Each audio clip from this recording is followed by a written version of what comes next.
to show you what my plan is here. You can see underneath that leg that has to be taken out and repaired, or a new one made. You can see there's an aluminium spacer underneath it there.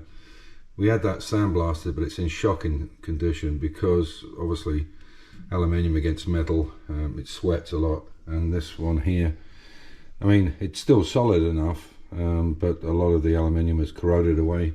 Perhaps you can see it there.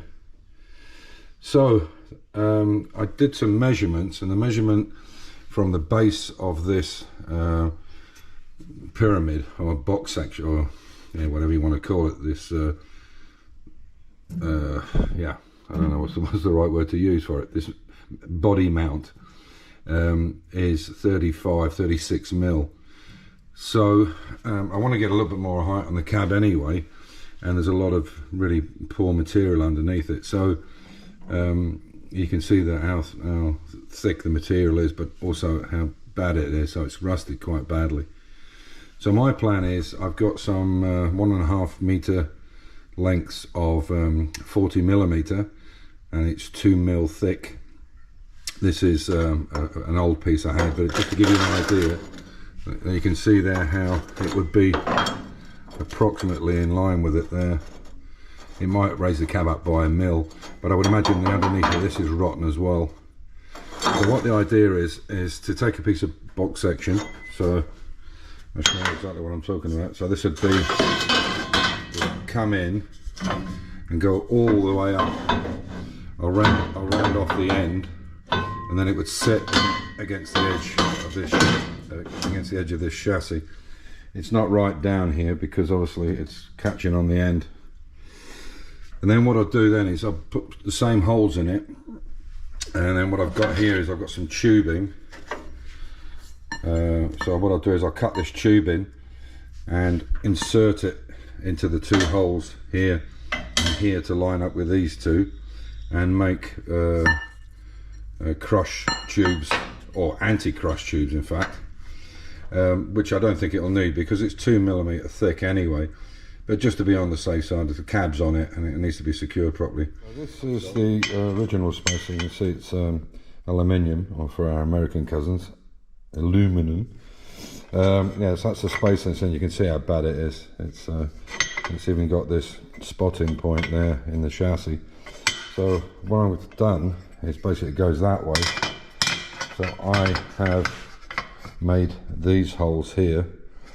This is actually with a base on it. This is actually 36 mil, and these are 40 mil. But there's a plate underneath which has to be taken out, which is rotten. So that will take that plate. That top piece will take that plate. What I now want to do is open these holes up, but unfortunately this very cheap hole opener is crap, and right where I need it is the worst cutting area. So it's taking forever. So I'm going to go down and get a decent one. And basically then that tube will go inside there, inside those holes there, and then I'll weld them in, and they will be anti-crush tubes. They call them crush tubes, but it's obviously to stop it crushing. And this is 2 mil wall thickness, so it's not likely to, but I'm going to do it anyway just to be double sure. So I'll put them in there, weld them in, and then I'll put them underneath the cab and take place of this, which, as I say, is pretty bad. You can see the corrosion is quite bad in it.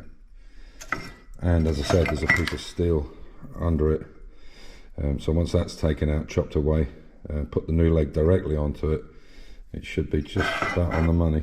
Okay, so I bit the bullet and went out and got a good quality hole opener. It was 64 euros. But I had these ones before, and these are just cheap and nasty Chinese crap. They've done the job, but they've got to a point now where they're just completely worn. But this is a real high quality one, and it's going through like butter. So there you go. There's the hole in it. There's the tube, the crush tube. So what I can do now is get that lined up. So I can just weld that all the way around. Same the other side, and I'll make this one up now. So that'll be the crush tubes in. Then I have to line it up to where I want it and make a mark. I won't weld it now. All I'll do is support the cab on it. But I'll get these welded up first, clean them off, and hopefully they'll be in line. I did go down and check it before I opened this up. Checked it with these smaller holes, and it fits. So with the larger holes and the smaller bolts, it should have quite a bit of wiggle room, I would think. Got that 40mm or 4cm box section in there. I've put the cross tubes in, so it's anchored there, and then on that triangle, which has got to be replaced, as I mentioned before. You can see it's bolted down to it, and that fits really well. What I'll do now is I'll actually cut this off in line with this, and I think when I replace this, I'm going to bring it up a little bit, because after taking all this crap off the bottom, all this rusty shit, it's got different levels on it. You can see there's a double skin on that one, but it was rotten anyway. I think that was part of the original floor. So what I'll do is I'll bring it all back to one level, because these two are level, but this one's further down, so I'll bring it up a few mil so it all lines up together. The other issue was I couldn't keep the bar completely straight, because I want it to come over a little bit. So what I've done is I've put a nick into the bar, if I can show you from here, just there. You can see where that triangular leg is. There's a nick there right the way through three sides, and so I could push it at a bit of an angle so it comes straight, and there's a bit of an angle to it. And possibly what I will do is put a plate underneath there so it takes the whole of that front front box section in, because it's quite wide on the bottom, so I might just put a plate in there. The floor is something I need to work out later once I've got the cab kind of sorted out, but the tubes are in and it works. So here is the next one. So I've got a, as you can see there, I'll just pop that in. You can see I've got to weld those in now and do the same thing, and I'll cut it back here, but obviously the other way around.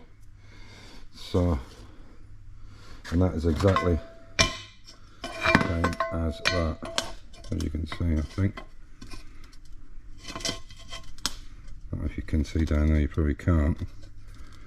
Yeah, maybe. It's exactly the same. And then we get rid of these epoxy spacers, these aluminium spacers. So that'll mean the cab's secured on the front, and then what I'll do is when I bring the bar across here, I'll extend it up here into these two legs, and that will secure the whole cab. This box section will stay in place, be welded in place, and the sill, the inner and outer sill, will go over the top of that. That'll be the foundation for the inner and outer sill on this thing. As I say, I'll just tidy it up on the end here. I've made them both the same. I wasn't sure if I was going to round them at the end here, or I was going to keep them flush. I think I'll just keep them flush, but at that angle, so it comes in line with that. And you can see that there's these massive rivets here. I'm not sure, I think this is part of the wing extension, I'm not sure. I think it goes on there. I'm certainly sure that one is. So I don't want to piss around with them, and I'll leave these rivets where they are. If I eventually make my own chassis, then I'll design it to exactly the same specs as this one is, but build a box chassis separately. So that's where we are so far. So the other one's, that one's bolted down over there with the normal, you can see it there, the normal spacer in it, and there's about with that base off that's all knackered there, there's probably about 3 mil of difference, 4 mil of difference. So that's where we are so far. I'll do the second one. I'll put this up today. Sorry, I'll put this up tonight. This is Friday night, because I'm off to Spielberg, which is the Red Bull ring, you would know it as. There's a Vienna racing club is going there, and 4 of us are going in minis. So I'll do some. It's the first long run the minis had. Oh, I tell a lie, we've been about 30-40 k's with it. So it's about 140 kilometers there and 140 back. So it'll be a good run. See how it goes. And I'll do that video on Sunday. So I'll put this up tonight. This will be part 2 of the barn find into a hot rod. So as usual, stay safe, keep the faith, enjoy your hobby, and I'll catch you in the next one. Bye for now.